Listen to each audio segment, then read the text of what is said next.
Ouais bah les gars, j'ai pas envie de bosser aujourd'hui, faut bien se détendre un peu. Je vais plutôt vous raconter une petite histoire. Je vous ai parlé la dernière fois du pot de détente, et puis de Kaaden, et puis tout ça. Alors, il y a quelque chose d'assez particulier et que j'aimerais vous raconter. Walter Kaaden, c'était un fabuleux génie. Mais, pas de bol, il est né au mauvais endroit et au mauvais moment. Il travaillait donc en Allemagne de l'Est, à l'époque, pour la firme MZ. Et en fait, il a mis au point tout un tas de trucs pour réussir à rendre le moteur de temps performant. Par exemple, le distributeur rotatif, ça c'est lui. Le pot de détente, ça c'est encore lui. Ce qui fait que ces MZ marchaient vachement bien, mais elles n'étaient pas très fiables. Ils avaient en effet un gros problème au niveau des matières premières. Vu qu'il y avait une espèce d'embargo et que c'était pas facile de faire approvisionner, ils avaient des aluminiums notamment et des aciers de merde. C'était comme ça. Alors, MZ a continué à développer des motos de Grand Prix sous l'impulsion de Kaaden, qui était responsable de la compétition alors, à cette époque-là.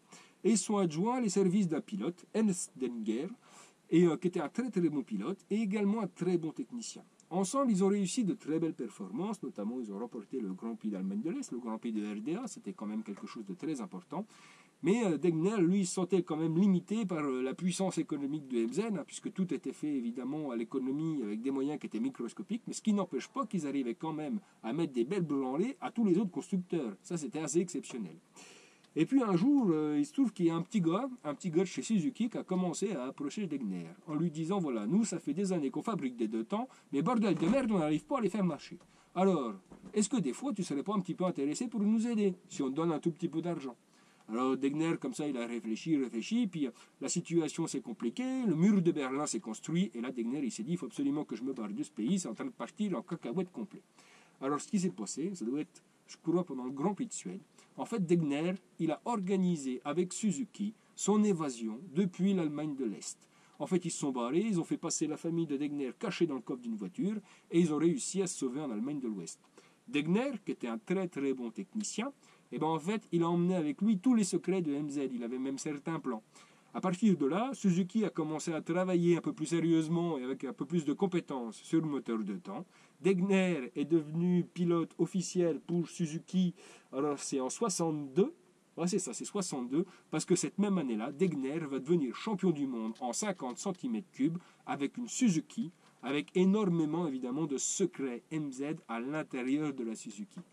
À partir de là, Suzuki a commencé à construire des motos avec des cylindrées de plus en plus importantes. Ils se sont imposés en 125, en 250, quelques années plus tard en 500, ce qui est quand même relativement incroyable parce que toute leur réussite, en fait, elle est basée sur le vol de savoir d'MZ grâce à Degner. Alors Kaaden, évidemment, lui, s'est senti trahi. MZ a rapidement fait l'impasse sur plusieurs grands prix parce que les contrôles étaient de plus en plus importants pour pouvoir quitter les frontières parce qu'ils n'avaient qu'une seule peur, les petits gars de chez MZ, c'est qu'il y ait d'autres personnes qui se barrent de l'autre côté à l'ouest. Et puis malheureusement, Degner, il a fini par mourir, alors c'est en 83, il avait fait une grosse chute en 66, du coup il était tout le temps shooté au cacheton, et puis voilà, il est décédé, je crois c'est sur les Canaries ou quelque chose comme ça, mais bref, on n'a pas trop su comment, on ne sait pas trop si c'est les anciens communistes qui sont venus régler 2-3 comptes, ou s'il est parti de lui-même d'une overdose de médicaments.